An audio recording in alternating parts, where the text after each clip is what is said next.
This is the Open University.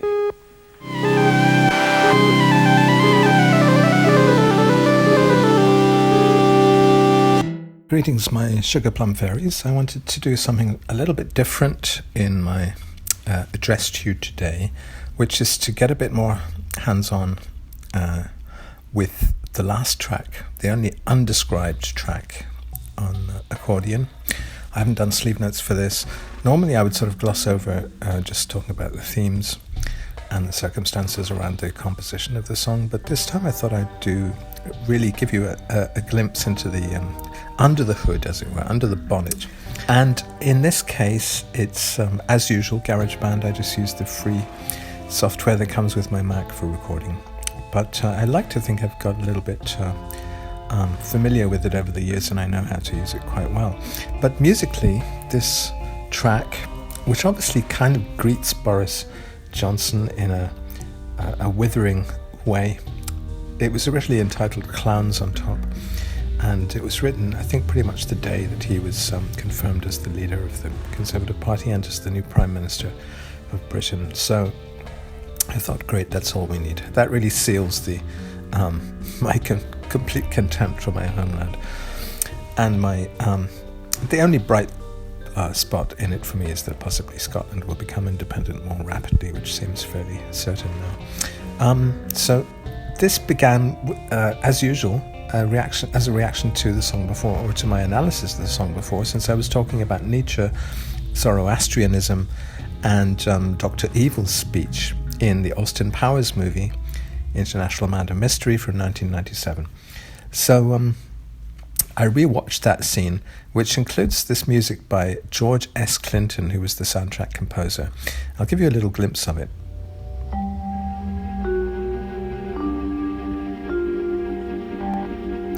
So that's playing in the background, and it's when Dr. Evil makes his speech in the therapy group with his son, talking about taking over the world, talking about his own influences, what the insane lament and the genius possess, and having your testicles shaven and all the rest of it. That is obviously a parody of, it's really just a broken up chord, which is an E minor major seventh. And that is the Bond chord. Any minor major seventh, you've got a kind of the major seventh, which would be boom, boom, boom, boom. Well, that is both the minor and major anyway, because it's got doom, doom, doom. That triad is the minor triad. It would be doom, da, da if it was major. But then if you put the seventh on, it becomes minor major. It's a clash. There's a tension in it between minor and major, and also it has this sinister feeling because it's the top note of it is just one semitone below the root note of the bass. So you've got bum. It would go to bum if it was the octave, but if you're one semitone below, it's dum dum dum dum dum dum, and it's a very brooding chord which you can really sparkle. You can make it murky and sparkling at the same time, and that's what George S. Clinton does, really taking his cue very much from John Barry. But John Barry, actually, if you listen to Mahler's Third Symphony, the first movement, you hear something quite similar. They're on D here. They're doing a D minor major seventh.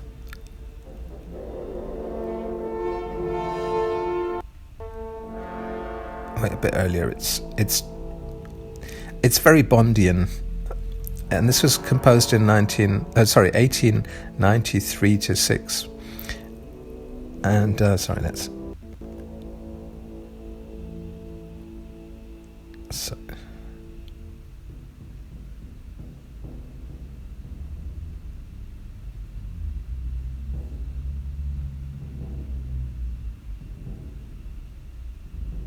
This bit.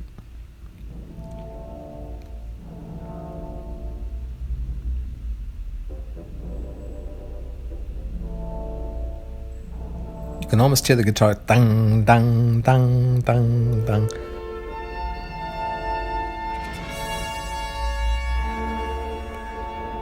It's that trumpet top line. The tremulous violins here. So yeah, that's probably where John Barry got the idea from. Although, of course, Morricone was doing similar things. He was doing these dirge-like tracks which had these sorts of intervals in them as well, these sorts of chords. But John Barry really made that his own, and it's now called the spy chord when people do minor major sevenths. So I started off with this application, the iPad version of Garageband, making these chords. I'll play you that bit. The track's just called orchestral. So I was basically doing this.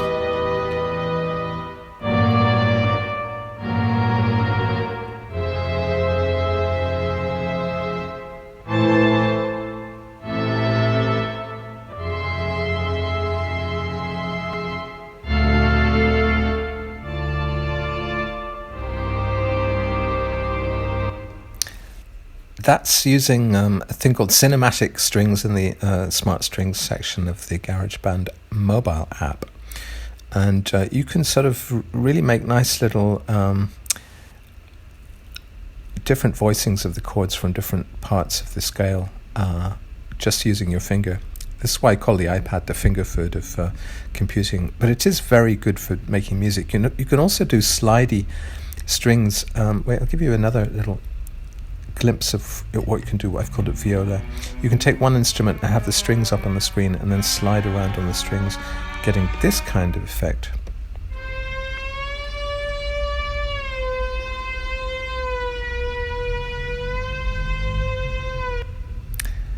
So I didn't actually end up using that in the final mix. And this is the fascinating thing about mixing, is that there's an infinite number of possibilities for different songs, different interpretations of the same song. And what I tend to do when I build up a song is I make it's additive first of all, and then it's subtractive.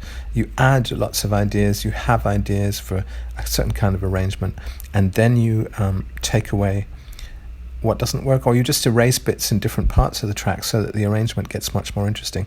It's really a difference between rock music and cinematic music particularly, is that in rock music you generally have a guy playing the guitar chords all the way through, a drummer playing the drums all the way through to give you the rhythm. It's not very subtle, is it? I mean, doesn't really play on you like a harp. It's fairly brutal, and it's full spectrum dominance. That's another term I often use. It's all the high frequencies are kind of hissing away with hi-hats and cymbals, and the low frequencies are all the bass and the low drums, and there isn't really much space for you in there for emotional subtlety. So cinematic music is very different, and you have different instruments jumping in to suggest the chords rather than actually demonstrate them. And you just need it's a much more like Baroque counterpoint, where you have a bass line and then a top line, which might be composed of any number of different instruments, just jumping in at a given moment and then going back into a rest. So let's talk about the rhythm. There's a nice rhythm. I was happy with the way the rhythm on this turned out. Let's just solo all the rhythm instruments and see what we get. It starts off with some Maestro drum machine sounds, which these hi-hat sounds were both sampled from a Maestro demonstration video on YouTube. You see, I don't have a Maestro drum machine sitting here. I have used one in the past. Cornelius had one in his studio in Tokyo, for instance, which I used on Gihimi Kari's Good Morning World. I have used the real thing, but why spend hundreds of dollars on something you could get just from a sample? That's what I always say as a Scot, anyway. Here's a bit of real Boulez, le marteau sans maître, the hammer without a master. Little flourishes of real percussion to make the drum machine a bit less monotonous. And then we've got an actual sample of Bowie's Art Decade, but it's really just the hats. It's not very much. That's all I've actually sampled from Art Decade. But it was enough for some people in the comments to immediately say this is like Art Decade, only better. Thank you. So let's hear all that percussion together. The Boulez drums, the Maestro, and I think there's some other. Yeah, it started. The idea really started with this rather clay pot-like sound, which I found within the GarageBand orchestral sounds. Well, there's two things actually I just want to solo, there's two different sounds from the orchestral drums in Garageband, which are, there's a big thumping one right up at the top. That's like just a big bass drum, but it's really slack and physical sounding. I like it. But there's also this track. That's what I call the clay pot, and it's a monotonous and slightly sinister knocking clay sound. And so when I found that, I instantly thought of the Maestro, because the Maestro emulates a lot of those clay ceramic type sounds. And it's a very distinctive sound. That's a little sort of kettle drum part which I twisted the tuning on, made it a bit higher than it naturally occurs. It's just, again, individual drum voices from the orchestral kit. And so put that together with all the Maestro stuff, and you get something a bit like this.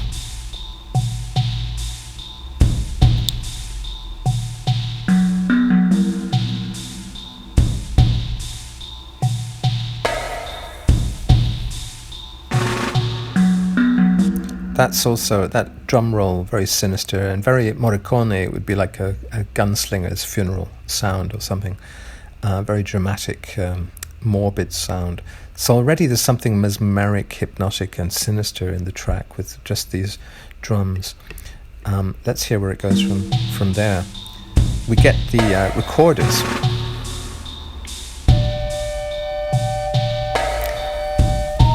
Somebody already complained about these and said they should be erased. I think they're particularly Morricone-ish, so they add to the Morricone often liked to use folk elements, Sicilian, whatever, flutes and strange sounds, which gave a sense of the bandits out in the outback, out in the countryside. Cowboys are essentially countryside bandits, aren't they? So you'd get countryside folk music.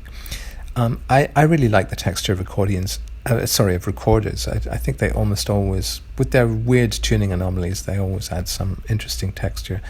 I took out a lot of things. In fact, in the original, those orchestral swellings from the iPad were dominating this section, but I took those out actually because they're already telling you a bit too much about what the chords are.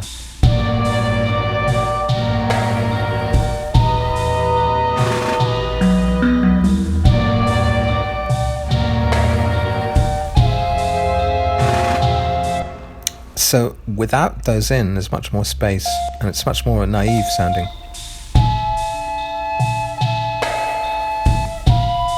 Obviously there is a bass though, we should bring the bass in.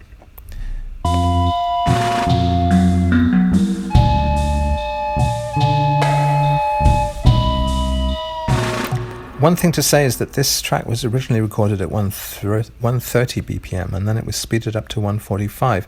And the algorithm, which increases the tempo, also gives everything a different texture, a juddery, kind of freezing kind of sound. So I find that glitch rather attractive. It's a bit like adding flanging, and it increases the sense of dread. And here's the bass on its own.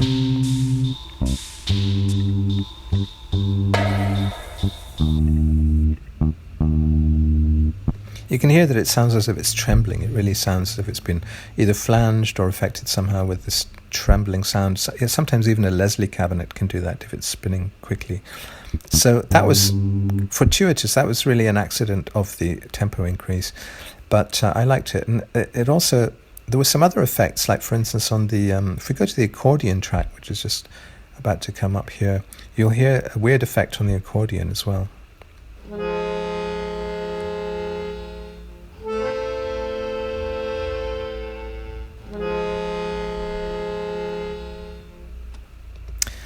It's more evident at the top of that part actually here.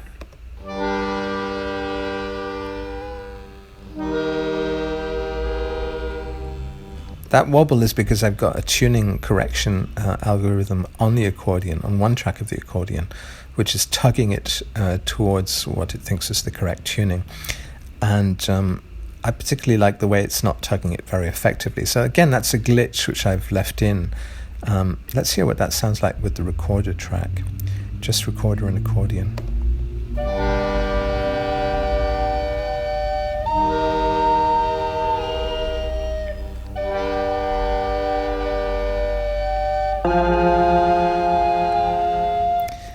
And you notice this, it's a beautifully real series of textures there, because they're all kind of wonky in their own way. And I think that wonkiness, one of the tragedies of modern music is the loss of that wonkiness. This track I call Bewley, this is actually a Casio organ sound with this shiver built into it, but it's something which I have to fade manually with one finger on the volume control. And it does sound like exactly the same as they used on the Bewley Brothers, for instance, David Bowie. I think they may have done that with a Leslie cabinet, though, got that spinning kind of trembling effect. So I'm really just doubling up the bass with that Bewley part. And here, this is where the vocal comes in. Here there's a harp part that comes in, does a little arpeggio thing. Dun, dun.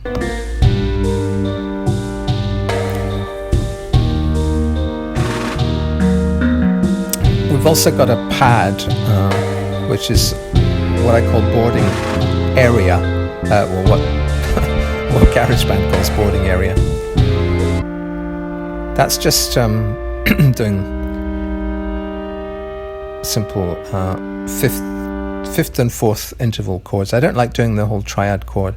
It's too obvious. I tend to just put 2 notes of a chord in on any given voice. So boarding area is a synth pad, and I have a way of using deterioration and pitch drift. Often you can hear what that sounds like with maximum pitch drift. It gets very kind of out of tune, woozy.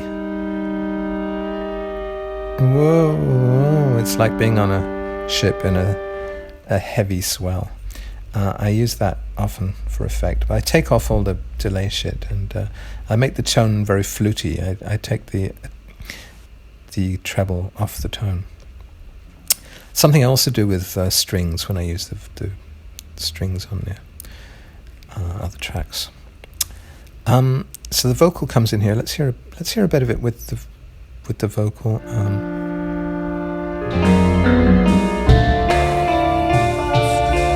The top.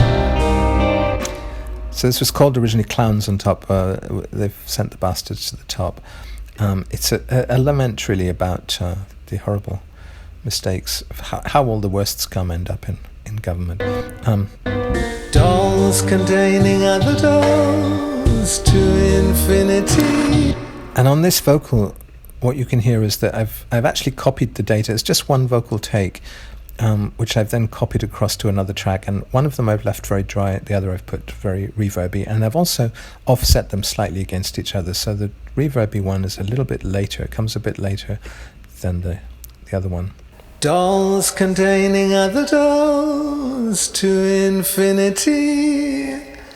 Clowns inside of other clowns come tumbling down on me. Once upon a time, when virtue always got its way, lonely was the name of Dr. Dastardly.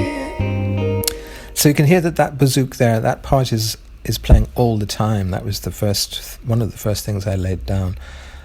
And it's too much, so I took it out subsequently just to make more space, and just have instruments like this clarinetist coming in here, just have them chiming in for some of the chords. Now if you want proof that we're really not and what I did was I left in certain bits of the bazzouk, much carb, because it's a nicely John Barry-esque sound. It would be in the Ipcrest file or whatever. Guess who sent the bastards to the top? I think that bass dropout was a mistake, but I left it in because I kind of liked the way it reintroduces space to the song. Guess who sent the bastards to the top? And now that our enlightenment is slipping away. That's all excluded in the final mix because it just takes up too much space, and it tells you the chords rather than suggesting. So instead we've got things like this French horn. Is slipping away. Endarkenment gets darker every day. So you can see that it all begins to take shape like a Chinese puzzle. There's little bits that just jump in on certain chords. You're telling the musicians, the imaginary musicians, to rest a lot of the time. Just take it easy, guys. Don't feel you have to play. Well, you're reading, presumably this kind of music you're reading off a score, although I don't write scores. I mean, it's just me reproducing film music.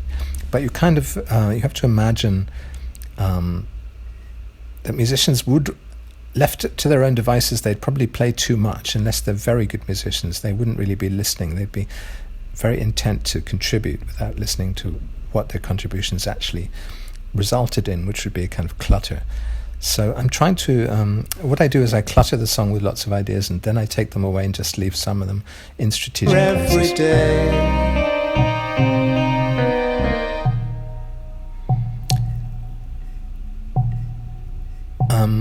Here we're back to the recorders.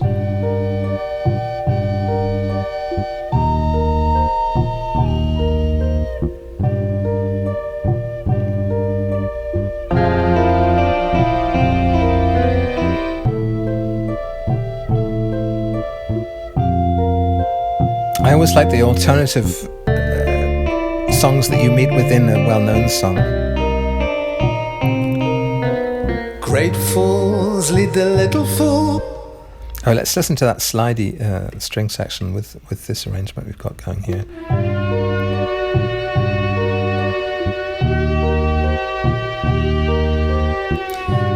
See, that's just a little bit too seasick. I think that's not working because it's just a bit too. You really do want to throw up.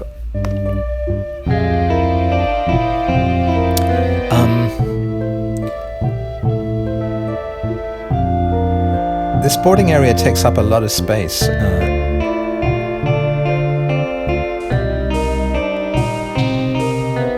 Great fools lead the little fools into bankruptcy. That's a cello part which was also not used. It was just a bit too dominant. Hallowed be the name of Dr. Dastardly. Once there was a time when it just took up too much space. Virtue always got its way. Now you worship avarice and villainy. Just a word about the themes in this. It's obviously that does come from that Dr. Evil speech. I wrote a piece for my blog Click Opera in about 2007, and it was called "I've Seen Things You People Wouldn't Believe." Since Rutger Hauer has recently died, I was thinking again about that speech in Blade Runner where he's about to die, and he says, I've seen attack ships ablaze at the gates of Orion, and all this will disappear like tears in rain. These lines apparently he made up himself, or they weren't even in the script. But that is a speech about humanizing at the last possible moment what it appeared to be the villain of the film. So he's a scary killer character who then is killed himself and or reaches his time to die, and then tells us that his memories will die with him.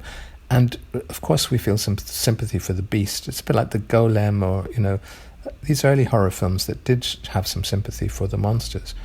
And I'm always interested in that moment of sympathy, even for our antagonists, for our enemies. It's a Christian idea, it's a very moral idea, but it's also an idea about otherness and difference. And so I'm very fascinated by how you connote otherness and difference to normality. And that's what the Dr. Evil therapy session is about. Therapy is about shepherding people back in towards normality from extreme states. But Dr. Evil gets up and tells this story of an absolutely scary otherness, a bit like the attack ships at the gates of Orion, but it's much more Nietzschean. It's about brutal power intervals and the for instance, having your scrotum shaved by a slave, a Zoroastrian slave, far distances in time, insanity and genius, the romantic kind of idea of absolute individuality pushed to a tragic height, where all you can do is become either a madman or a criminal or a Bond villain. but it's also about sort of forbidden intervals in music. So that kind of the demonic. The church used to forbid certain intervals. I'm sure the minor major seventh was one of them. These were considered somehow inherently demonic. So this is a song which celebrates, if you want to call it that, the arrival of this new politician in Britain with demonic, a lot of demonic sounds and intervals and a funereal sense of doubt. And I hope that this little exposition has given you some new insight into it and into my working methods. I find it all endlessly fascinating because it's what this is my craft, this is, it's not just the art of, saying what you want to say, the statements. It's also the craft of how you bring things together, how you resolve things, how you... a lot of it does start with pastiche for me because I'm fascinated by other people's styles and by the idea of being a thief, wanting to steal the best of what other people have done. I think that's part of one's mission, is to synthesize a lot of different things, bring them together. In a sense, you could say this is a straight pastiche of a Bond theme, but it's not. It's also got bits of that Art Deco, Bowie kind of instrumental side to it. And I'm kind of fond of the way the end resolves. Somebody was complaining on YouTube comments about, there isn't a finale on this. It's the last track of the album. There should be a grand finale. I like the way it slips out with a sinister discord. Great fools lead the little fools into... It just slips into a kind of repeat groove and then just fades. Dr. Dastardly. That was another title that was possibly... Endarkenment gets darker every day.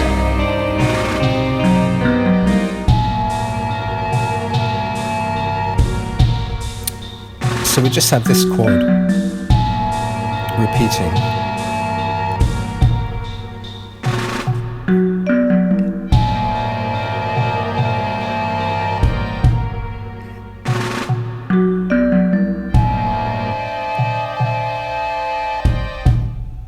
That makes it a bit less menacing if we take out the minor major seventh.